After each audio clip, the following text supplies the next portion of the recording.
watching lights beyond the stars.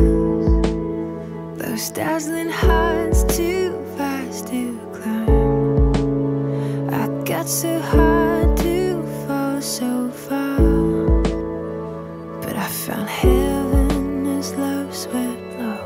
Kundi dahil sa pananampalataya ni Abraham, that's why titingnan po natin dito yung pangako ng Diyos, sapagkat sa pangako ng Diyos nandun yung biyaya ng Diyos.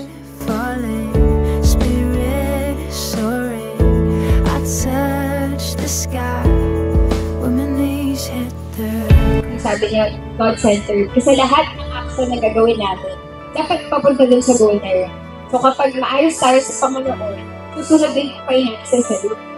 It's one thing na dapat mapag-usapan ng finances, yung pag nag-build ng family, dapat fix kami na we're on the same page na nandun kami sa page na parehas kami ng belief, parehas kami ng anong discipline yung dapat. So ngayon pa lang dapat we embody the discipline that we have. We are not aware of our own suicide because we are so na parang feeling natin lahat ng ginagawa natin.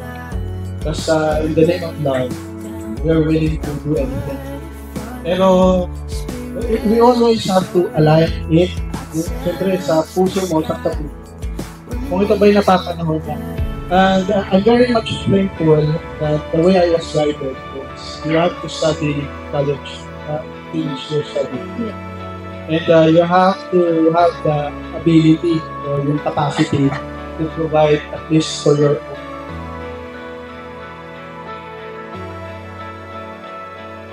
You need to bless where you are planted. At this point, si Ruth, planted siya sa pamilya ni Naomi.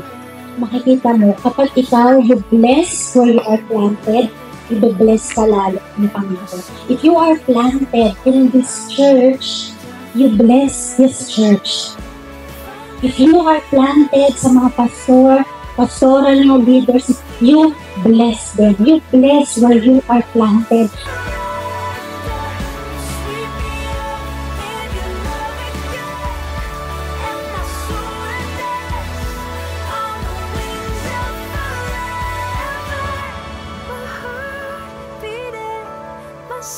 Not because you are very good, not because you are studying hard, not because you are magaling, but because of the Word of God. But the Word of God is telling us that the promise of God that was bestowed upon us so that whatever heavy circumstance, alam mo yung mga bibigat na bagay na dumating sa iyo, alam mo, pangahawakan na lang sa salita ng Diyos ang came to existence. Ang natutunan ko po sa mga aral is like, pag pinapagalitan po tayo ng ating mga magulang, wag po tayo magalit dahil tinatama po nila ang ating mga mali. During ng worship kanina, grabe talaga yung binigay sa akin ng Lord. yung pagmamahal na pinaramdam at pinaranas ng Lord sa bawat isa, tutunan ko na lahat ng bagay na meron tayo. If God allows everything or every struggles na nangyari sa atin is sa mga anak natin, hindi tayo laging galit. With the love of the Lord o kung hindi na ila-allow ni Lord. Kaya napaka-importante ng pagmamahal natin sa ating pamilya, sa ating mga mahal sa buhay, and especially kay God.